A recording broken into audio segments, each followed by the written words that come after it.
नमस्कार दोस्तों, आज के दिन $1 की कीमत 75 रुपए टच करने को हो रही है। दूसरी तरफ €1 ने 85 रुपए का मार्क क्रॉस कर दिया है और £1 ने तो सेंचुरी मार दी है रुपीज में। लेकिन क्या आप जानते हैं, इन सारी महंगी करेंसी से भी कहीं ज्यादा महंगी है दुनिया की सबसे महंगी currency, world's most expensive currency. क्या आप गेस कर सकते हैं वो कौन सी करेंसी है?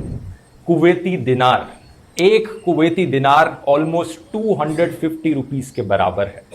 सवाल यहां पर यह उठता है कि ऐसी क्या खास बात है कुवैती दिनार में कि वो दुनिया की सबसे महंगी करेंसी बन गई। हालांकि दूसरी तरफ यूएस डॉलर दुनिया की सबसे पॉपुलर करेंसी है, वो इतनी महंगी नहीं बन पाई, लेकिन कुवैती दिनार इतनी महंगी बन गई। आज के इस एपिसोड में आइए जानने की कोशिश करते हैं। इस वीडियो को दोस्तों अब एक तरह से कंटिन्यूएशन समझ सकते हो मेरे पुराने व्हाट इफ $1 इक्वल्स ₹1 वाले वीडियो की। आप लोगों को वो वीडियो बहुत पसंद आया था, इसलिए आज का ये वीडियो भी एक सिमिलर से ही टॉपिक पर है। कुवैती दिनार के बारे में बात करने से पहले हमें थोड़ा कुवैत की हिस्ट्री में जाना पड़ेगा। आप शायद ये बात जानकर हैरान हो जाएंगे दोस्तों कि आज से 70-80 साल पहले कुवैत में जो करेंसी इस्तेमाल करी जाती थी उसे इंडियन सरकार के द्वारा इशू किया जाता था। सही सुना आपने, reserve bank of India Kuwait की करेंसी बनाया करता था एक टाइम पर, और उस करेंसी का नाम था गल्फ रुपी। इंडियन रुपी से काफी सिमिलर था, दिखने में कुछ ऐसा दिखता था, और आप इस नोट पर देख सकते हो कि गवर्नमेंट ऑफ इंडिया लिखा हुआ है। इंडियन रुपी और गल्फ रुपी के नोट में जो नंबरिंग थी उसमें एक लेटर का फर्क होता था। गल्फ रुपी के जो नंबर्स होते थे वो हमेशा Z से शुरू होते थे। इस गल्फ रुपी के बारे में खास बात यह थी कि इसे इंडिया के अंदर इस्तेमाल नहीं किया जा सकता था, ये इंडिया के बाहर ही चलता था। अब अगला सवाल यहां पर यह उठता है कि कुवैत जैसी कंट्री को क्या जरूरत पड़ी एक ऐसी करेंसी इस्तेमाल करने की जिसे इंडियन गवर्नमेंट के द्वारा इशू किया जा रहा हो। इसका जवाब दोस्तों इतिहास में छुपा है।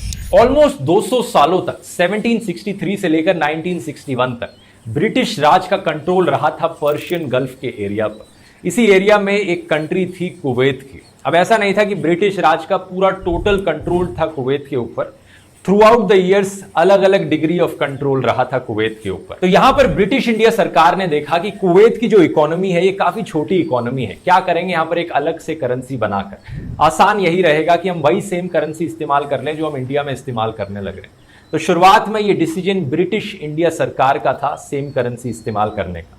लेकिन 1947 में जब इंडिया को आजादी मिली तो इंडिया ने ये होते हुए देखा और परमिशन दे दी कुवैत को कि वो इंडियन रुपी को इस्तेमाल करते रह सकता है। तो इस पॉइंट ऑफ टाइम तक एग्जैक्ट सेम इंडियन रुपी इस्तेमाल किया जा रहा था कुवैत में भी और इंडिया में भी। याद रखिए ये वो समय था जब कुवैत की इकोनॉमी काफी छोटी थी, क्योंकि ऑयल बूम नहीं हुआ था। हालांकि ऑयल की डिस्कवरी कुवैत में लेट। तो वीडियो कैसा लगा आप लोगों को? और वीडियो अच्छा लगा तो चैनल को लाइक करो, सब्सक्राइब करो, फॉलो करो प्लीज़, ताकि और भी वीडियो मैं दे सकूं आप लोगों के लिए। बस इतना ही कहना है।